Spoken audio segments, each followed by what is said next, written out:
السلام علیکم دوستو، آج 26 جون 2026 اور اس وقت تقریباً شام کے 6:30 بجے ہوئے ہیں۔ اب تک کے جتنے بھی سوالات ہیں وہ ایک طرح سے آپ کہہ سکتے ہیں کہ تمام تر جو اگلا سیٹ اپ پاکستان کے اندر پنپنے جا رہا ہے، پاکستان کے اندر ایک نیا پولیٹیکل کلچر جو ایمرج ہونے جا رہا ہے، اس کے حوالے سے پریڈکشنز بھی ہیں، سوالات بھی ہیں، اور اس قدر زیادہ سٹننگ سوالات ہیں جو سوشل میڈیا پر، خاص طور پر ایکس پر یا یوٹیوب پر جس طرح کے بیانیے پیش کیے جا رہے ہیں ان کے بعد لوگوں کے ذہنوں میں اٹھتا ہے۔ فار ایگزامپل اگر میں یہاں پر سوالات کو کمپائل کروں، 7 کے قریب میں نے سوالات یہاں پر نوٹ کیے ہیں۔ ایک سوال، پہلا سوال یہ کہ کیا فارم 45 کا آڈٹ ہونے جا رہا ہے، اور یہ کہ شہباز شریف کا یہ بیان کہ جیسے آپ 2018 میں آئے اسی طرح ہم 2024 میں آئے، تو کیا یہ بیان ان کے گلے کی ہڈی بننے جا رہا ہے، ان کے لیے مشکلات کا سبب تو نہیں پیدا کرے گا؟ دوسرا سوال کہ کیا قومی حکومت 6 ماہ کے لیے بننے جا رہی ہے؟ تیسرا سوال کیا پی ٹی آئی کی آزاد جموں کشمیر میں حکومت بننے جا رہی ہے، یا پھر ان سے بلے کا نشان ایک بار پھر واپس لے لیا جائے گا، جیسا کہ پاکستان کے اندر ہائی کورٹ نے بلے کا نشان دیا پی ٹی آئی کو لیکن سپریم کورٹ نے واپس لے لیا۔ کہیں یہ ماڈل آزاد جموں کشمیر میں پی ٹی آئی کے ساتھ تو نہیں دہرایا جائے گا؟ پھر یہ سوال کہ پیپلز پارٹی تو چلو پی ٹی آئی کے ساتھ رابطے ایک عرصے سے کرنے کی کوشش کر رہی ہے، لیکن اب نون لیگ بھی کیا واقعی رابطے کرنا چاہ رہی ہے؟ پھر پانچواں سوال یہ کہ کیا قومی حکومت واقعی 6 ماہ کی ہوگی، یا یہ کیا کہتے ہیں کہ غیر معینہ مدت کے لیے اس میں اضافہ بھی ہو سکتا ہے؟ پھر چھٹا سوال کہ کیا واقعی مفتیٰ اسماعیل کہیں نہ کہیں پاکستان کے اندر ایوب خان طرز کا جو ماڈل ہے، چاہے بنیادی جمہوریتوں کے حوالے سے، بیسک ڈیموکریسیز کے حوالے سے، یا 1962 کے کانسٹیٹیوشن کے حوالے سے، کیا واقعی اس کو اپلائی کرنے کے لیے کہیں نہ کہیں ورکنگ کرتے ہوئے نظر آ رہے ہیں؟ اور پھر ساتواں سوال یہ ہے کہ کیا ایوب خان ماڈل اگر پاکستان کے اندر اپلائی کرنے کی کوشش کی جاتی ہے تو کیا پی ٹی آئی اور دیگر جماعتیں اس کو قبول کریں گی، یا یہ ایک ناکام تجربہ ہوگا؟ اور یہاں پر آپ کو تمام تر میری سابقہ پریڈکشنز منوان ذہن میں ریکال ہو چکی ہوں گی، اور یہ تمام تر پیرامیٹرز، یہ تمام تر جو سٹیج آپ کو تیار ہوتا ہوا کہیں نہ کہیں ذہنی طور پر نظر آ رہا ہے۔ مختلف ذہنوں میں اس قسم کے جو سوالات ایمرج ہو رہے ہیں، اس کے بیک اینڈ پہ ایک پولیٹیکل سائیکولوجی ہے جس میں ذہنوں کے ساتھ کھیلا جا رہا ہے۔ یہ تمام تر پریڈکشنز آپ کو گزشتہ 1-1.5 سال سے آپ میری زبانی سن بھی رہے ہیں، اور نیومرولوجیکلی میں یہ تمام تر باتیں کر بھی چکا ہوں، لیکن آج کے اکارڈنگ اگر ہم نیومرولوجیکلی بات کریں اور زورواسٹین نیومرولوجی کے پیرالل اگر نیومرولوجیکل جیومنسی کو بھی یوٹیلائز کریں تو 999 یعنی 9 کا عدد 3 دفعہ، اس کو اگر آپس میں جمع کیا جائے تو 27 اور 2 اور 7 بھی فردر 9 کے نمبر پر آتا ہے۔ اور 9 کا نمبر آپ کو پتہ ہے ایک تو بڑا مبارک نمبر، فتح یابی کا نمبر بھی سمجھا جاتا ہے، لیکن اس کے اندر نحوستوں کو، نیگیٹیوٹیز کو، نیگیٹیو انرجیز کو خارج کرنے کے حوالے سے بھی ایک مثبت انڈیکیشن نظر آتی ہے۔ آگ بھی اس میں نظر آتی ہے، اس کے مزاج میں انتہا بھی نظر آتی ہے، اختتامی مراحل بھی نظر آتے ہیں، فیصلہ کن تبدیلی بھی نظر آتی ہے، کیونکہ یہ 1 سے لے کے 9 تک کا نمبر ہوتا ہے۔ 9 آخر میں ہوتا ہے، اختتامی مراحل، اور اس کے بعد سب کچھ نئے سرے سے بگننگ ہونی ہوتی ہے۔ اور پاکستان کا نمبر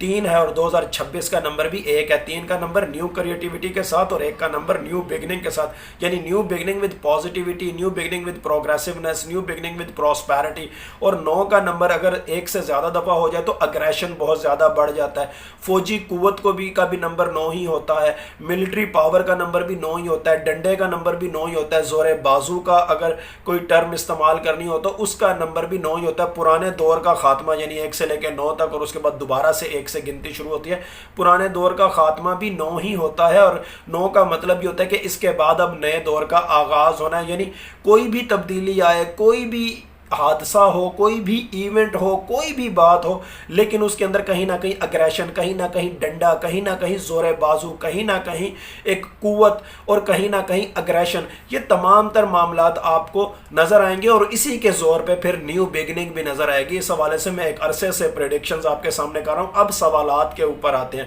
فارم 45 کے حوالے سے آپ کے سامنے کہ کیا فارم 45 والے کیسز یا تمام تر جو 2018 کے الیکشن تھے اور 2024 کے الیکشن، کیا ان کا مشترکہ طور پر کوئی جوائنٹ آڈٹ ہونے جا رہا ہے؟ اور یہاں پر بتا دوں کہ 9 کا ہی نمبر کہیں نہ کہیں انویسٹیگیشن کا بھی نمبر ہوتا ہے، لیکن انویسٹیگیشن بھی ڈنڈے کے زور پر۔ تو یہ ڈنڈے کو آپ نے فورگیٹ کبھی بھی نہیں کرنا ہے، اس کو بھولنا کبھی بھی نہیں، کیونکہ پاکستان کا تمام تر مستقبل اب آپ کو ڈنڈے کے زور پر ہی نظر آئے گا، کوئی مانے یا نہ مانے۔ اور میری میری آڈینس میں سے بہت سے لوگ ہیں جو اس قسم کی لاجکس کو، اس قسم کی جو سائنٹیفک ریزننگ جس میں فیکٹس کی بھی بات کرتا ہوں، ان کو نہیں مانتے اور سیاسی وابستگی کی وجہ سے اس قدر زیادہ جذباتیت کا اظہار کرتے ہیں کہ پھر ایسا نظر آنے لگ جاتا ہے کہ ان کے کمنٹس، ان کے الفاظ کے چناؤ شاید ان کی خاندانی تربیت کو ہائی لائٹ نہیں کر رہے، اور یوٹیوب کا اے آئی آٹومیشن سسٹم اس قدر زیادہ ایڈوانس ہو چکا ہے کہ وہ اس قسم کے کمنٹس کو اکثر آٹومیٹک خود ہی بلاک کر دیتے ہیں، اور پھر وہ صاحبان جو اس قسم کے اگریشن پر مبنی سینٹیمنٹل کمنٹس کرتے ہیں وہ بس اپنے کمنٹ خود ہی دیکھ کر خوش ہو رہے ہوتے ہیں، کیونکہ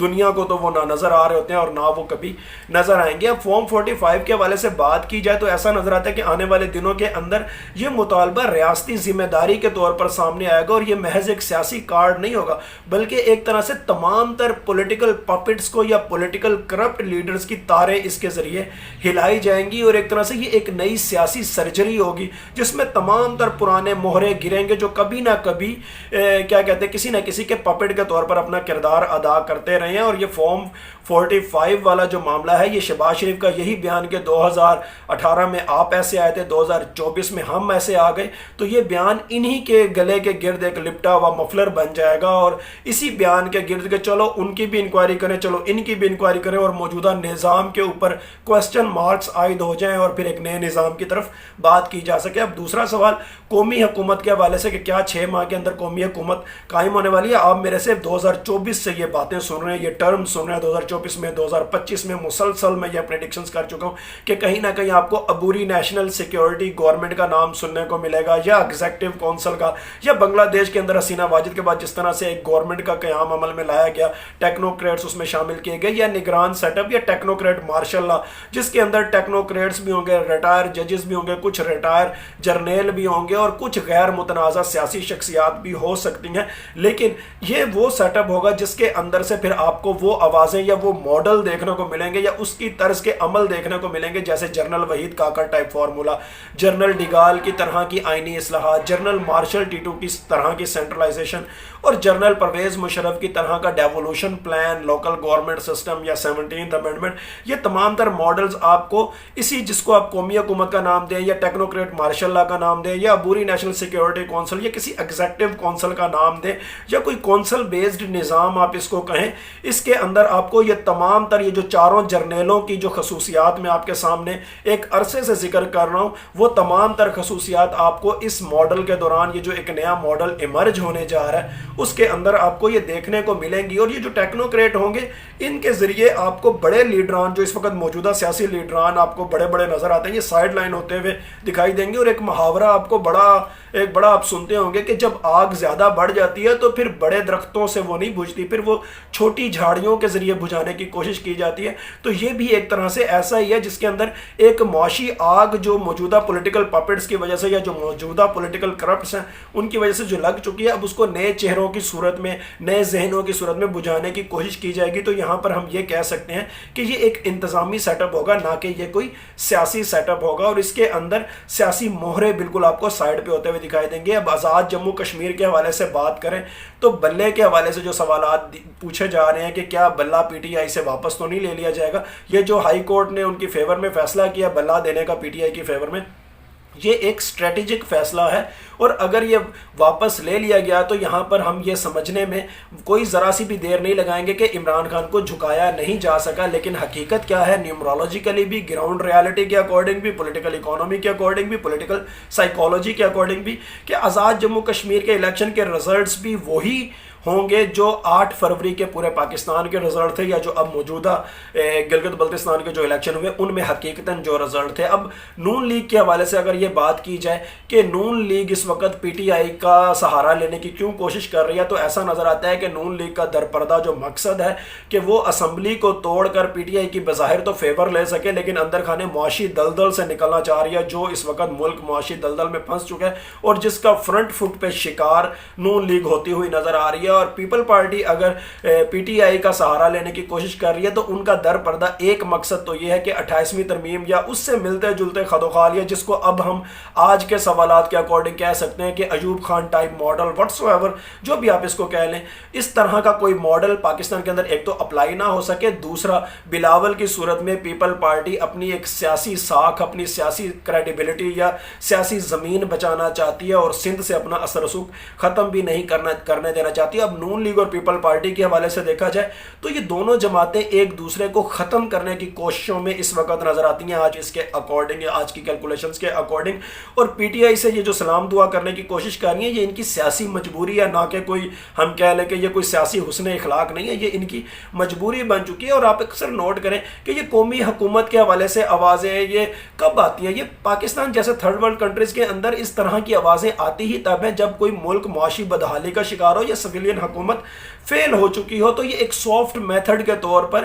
اس طرح کی آوازیں آتی ہیں کہ جی قومی حکومت قائم کر لی جائے. در حقیقت یہ موجودہ جو سیٹ اپ ہوتا ہے اس سے آنکھیں بند کر کے ایک نئے سیٹ اپ کی طرف جانا یا ایک نیا راستہ اختیار کرنا، اس کا ایک سافٹ میتھڈ سمجھا جاتا ہے کہ عوام کو پتہ بھی نہ چلے حقیقت کیا ہو رہی ہے اور بظاہر بڑی خوش آئند بات بھی لگے. اب یہاں پر ایک سوال یہ کہ کیا یہ جو قومی حکومت یا ایگزیکٹو کونسل یا کونسل بیسڈ نظام یا ٹیکنوکریٹ مارشل ہے، کیا یہ واقعی 6 ماہ کا ہوگا؟ یہ بڑھ بھی سکتا ہے. اگر آئی ایم ایف کی سے متعلقہ جو معاملات ہیں وہ یا قرضے واپس کرنے کے حوالے سے یا معاشی بدحالی کے حوالے سے اگر بہتر فیصلے نہ ہو سکے 6 مہینے میں، تو یہ جو 6 مہینے کی مدت ہوگی یہ بڑھ بھی سکتی ہے. اس کے ساتھ ساتھ اگر معاشی بدحالی کے دوران اگر الیکشن کرا دیے جائیں تب بھی جو سیاسی بدحالی ہوگی وہ بھی بہت زیادہ بڑھ سکتی ہے اور معاملات خراب ہو سکتے ہیں. اسی لیے معاشی بہتری سے پہلے یہ کبھی بھی نہیں ہو سکے گا کہ الیکشن کروا دیے جائیں اور معاملات کنٹرول سے باہر کر دیے جائیں. اسی لیے یہ مدت بڑھ بھی سکتی ہے اور یہ اس وقت تک بڑھتی رہے گی جب تک معاشی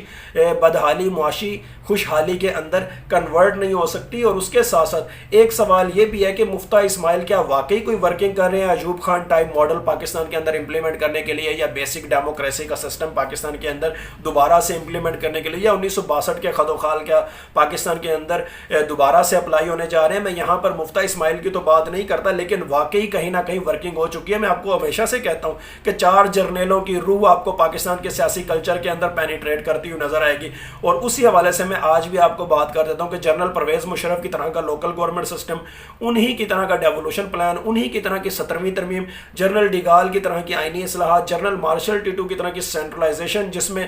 لوز فیڈرلزم والا کوئی کنسیپٹ نہیں ہوگا، ٹائٹ فیڈرلزم ہوگا، یا پھر یونیٹری سٹیٹ سسٹم ٹائپ آپ کہہ سکتے ہیں، یا جسٹ ثقافتی اٹانومی تو ہو سکتی ہے لیکن لوز اٹانومی جس کو ہم یوگوسلاوین ماڈل بھی کہہ سکتے ہیں جو 18ویں ترمیم کی صورت میں نافذ ہوئی، کم از کم پاکستان کے اندر وہ نہیں ہوگی. اور general Waheed Kakar type formula جس طرح انہوں نے ساروں کو گھر بھیج دیا تھا اس وقت کے جو بظاہر جو پولیٹیکل چہرے تھے وہ والے، یہ تمام 4 جرنیلوں کے جو خد و خال ہیں پولیٹیکل خد و خال آپ کو یہ پاکستان کے اندر اپلائی ہوتے ہوئے نظر آئیں گے. اور آپ کو یہ تمام تر میری پریڈکشنز اب آہستہ آہستہ